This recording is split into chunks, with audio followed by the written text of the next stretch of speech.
Okay, so there you have it. Dreamer Inquiries Volume 1.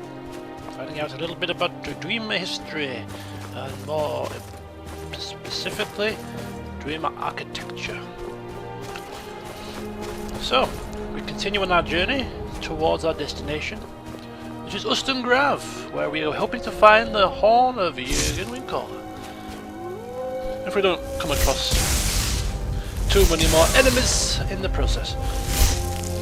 Lucky for us, they are only pathetic wolves.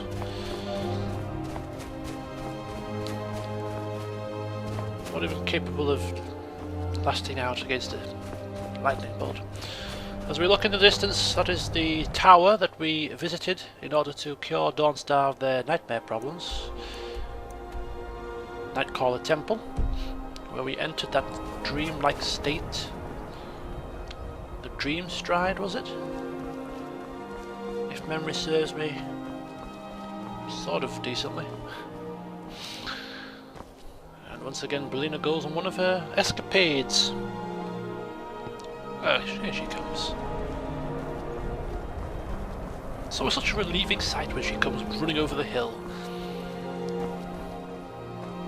No more relieving than that time back when we were outside Labyrinthian and got attacked by that dragon, remember that? And we were running down the hill, and it, well, Elwynn was taking a battering, to be perfectly frank with you. The dragon was quite tough, I think it was a blood dragon, and Elwynn was struggling. Brelina had managed to get herself lost somewhere, because we took the acrobatic route down these slopes as usual, and then when she came running towards us, it was a welcome sight indeed. Speaking of dragons, there's one flapping about in the distance.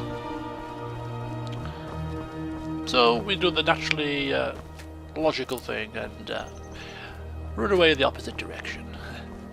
No reason to, you know, sort of draw his ire. But I don't think we have a choice. Looks like Dragon Friend is coming to say hello to us. So first of all, I think we should put on our dragon skin, perchance? I don't know what I'm doing here.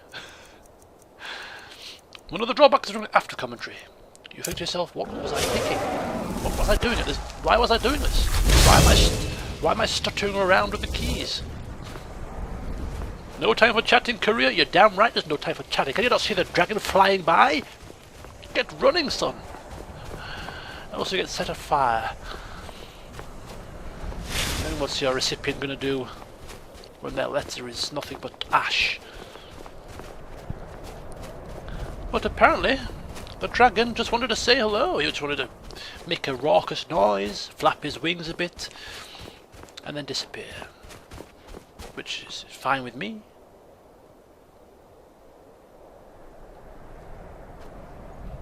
What am I looking for? I'm probably still stunned that the dragon is just gone.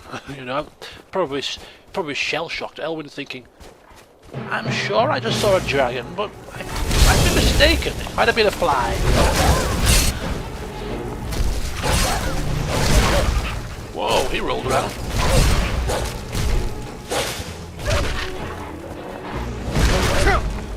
Oof. Ah!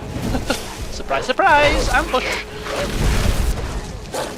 And I'm fumbling about with the wrong spell. I'm trying to summon a Frost Angel now when I should be trying to blast it with a Firebolt. Or a Lightning Bolt. That'll work.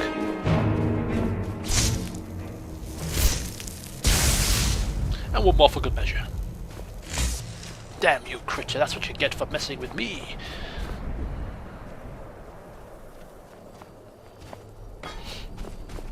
So once again we are in pastures new, although I have been here technically, but yes, at the time it was pastures new, so I take a little bit of time to admire the scenery as is customary when I venture into new parts of Skyrim. Heading towards the swamplands, the swampy zone, land of the swampies.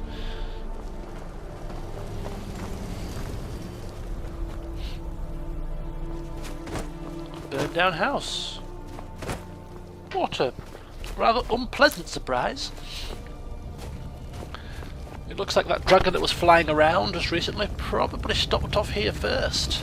Had his fill, and that is why he flew off without attacking us. It makes sense now.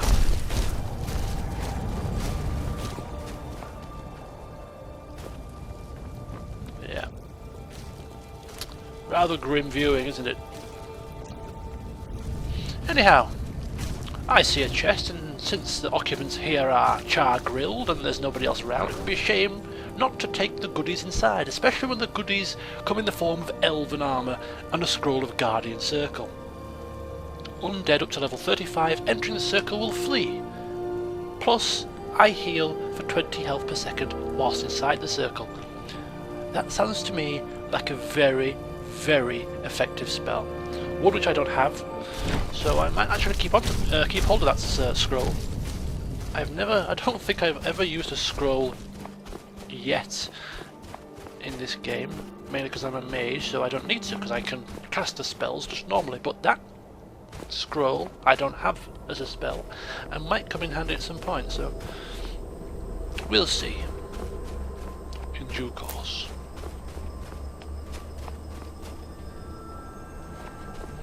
And here we are, the swamps. Oh, bandits!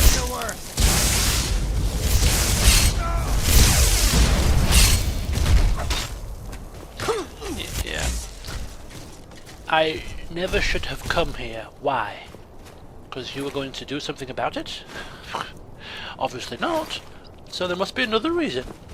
Maybe I might slip and fall and twist my ankle. That's the reason not to come here.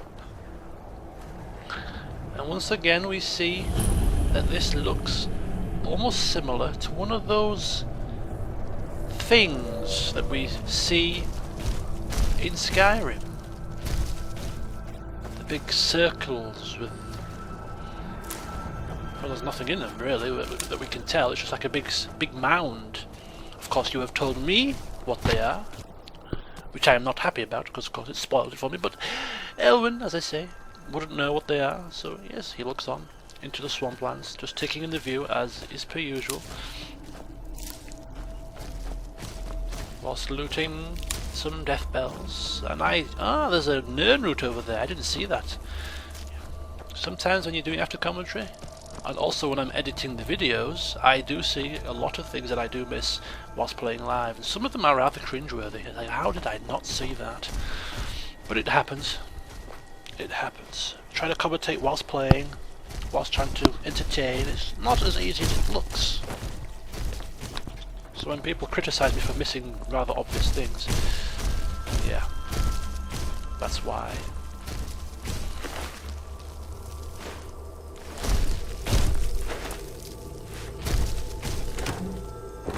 That's a bit of customary looting and plundering. Garlic is good for, obviously, alchemy, so we'll take those. Cabbage is good for making a nasty smell, so we won't take those. Gold, handy. And one more sack, I believe, to the left, and I don't think there's anything in there. Apples, tasty, crunchy, refreshing, but no.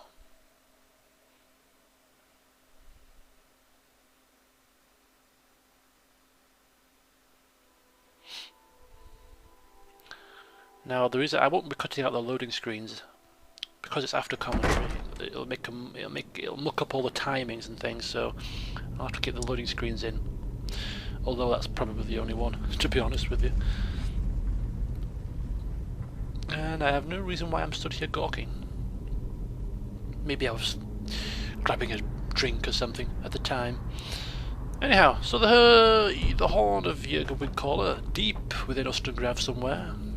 So as is usual, we'll just sort of meander our way through the dungeon, killing everything that tries to kill us, and looting, plundering, and if it's particularly easy on the eye, enjoying the scenery. But this particular part of the dungeon looks rather plain and boring.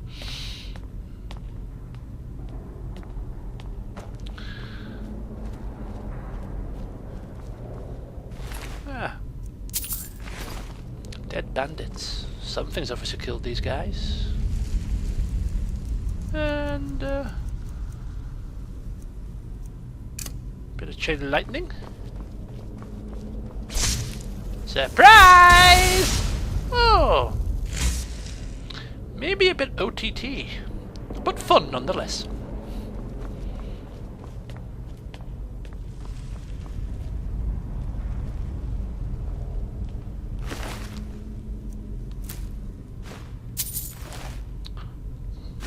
Draugr lying on the floor, obviously a sign that there may be some Draugr deeper within here.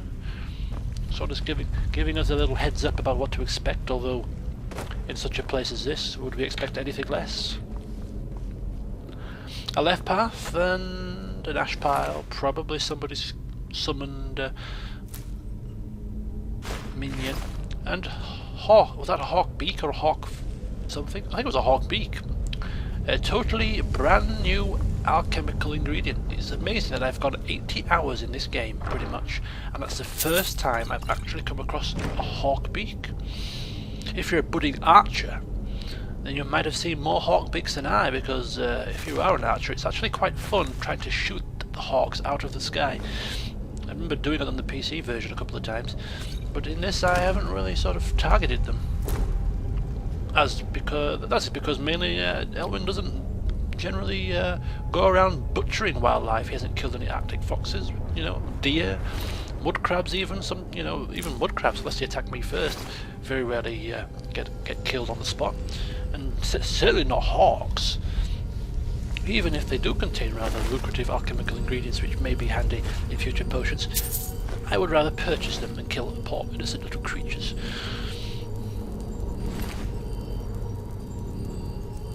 Although a budding alchemist probably wouldn't care. He would see it as a part of a greater good, I suppose. But not Elwynn. He respects the creatures of the land. Unless they bite, of course, in which case they have to die.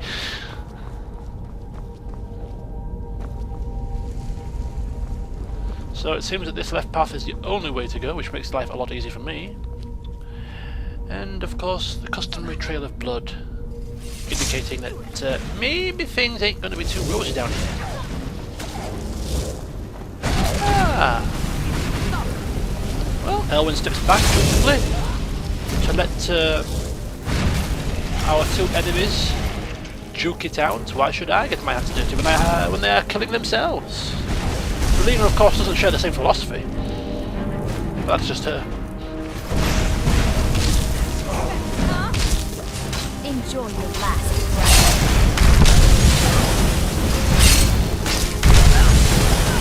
Go on, Frosty. Look at him go. An absolute maniac sometimes. Someone you don't want to make mad.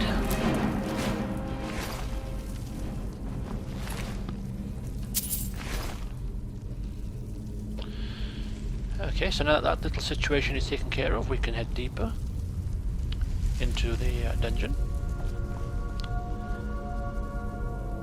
Pick up all kinds of loot. Blackbriar mead, well, it may come in handy if we are absolutely at our wits' end in a few hours' time, and not, you know, with nothing left for us to eat or drink. Then at least we have some Blackbriar. No, we're not mead drinkers. We're more Elena's ale and I'm wine, of course. But if it's all that is left, I'm sure we could down it and grin and bear it. I'm a mage, not a pawnbroker, you know. And Elwynn deciding to once again bestow Relina with a gift. A gift of stuff of lightning bolts. Hopefully she will make use of that in due course. Let's get going then. I'll be grateful. Elwynn doesn't give away magical artifacts lightly. You know, Relina, you should be blessed. What with a necklace, a circlet, a staff, some new robes? Why is this man giving you all these gifts, you must ask yourself. An interesting question indeed.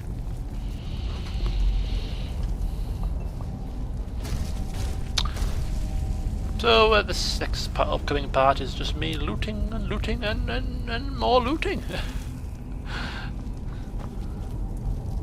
Looting a hell of a lot of urns, that's what I was looting. this rather strange shape. I don't think it has any significance. But yeah, look at these urns. Look at the size of them. These urns of great mass and proportion when compared to the little urns that you get sometimes, and they still only contain a handful of gold pieces. I mean, talk about teasing you. Could they not put 20 gold pieces in the bigger urns? You know, a bit of proportionality wouldn't go amiss. But no, here, great big stinking urn, and in the bottom, lying like, you know, you can just see it lying there at the bottom, rather on its own. A couple of gold coins looking rather sullen and lonely. So Elwynn digs right down into the bottom of this huge urn, almost becoming encased in it as he reaches down to the very bottom to pluck out 2 gold pieces like a scrounger. But hey ho. Such is the life of an adventurer, I suppose. You'll loot 150 different urns across the land, and that's almost 450 gold pieces. So I suppose it's not to be snuffed at, eh?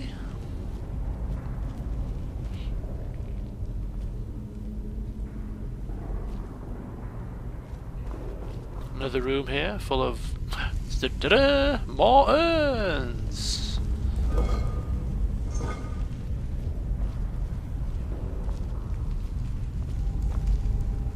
Did I just turn down an urn that wasn't empty? Surely not. I'm having a play with mage light. I usually use candlelight, but I decided to use mage light for a change. Some people say you should use mage light. I don't see why. It puts some light in a particular spot where candlelight follows you about. Surely that's better. But anyhow, if you'd care to tell me why you think mage light is better than candlelight, feel free to leave a comment. The benefits of mage light in comparison. Your thoughts would be appreciated.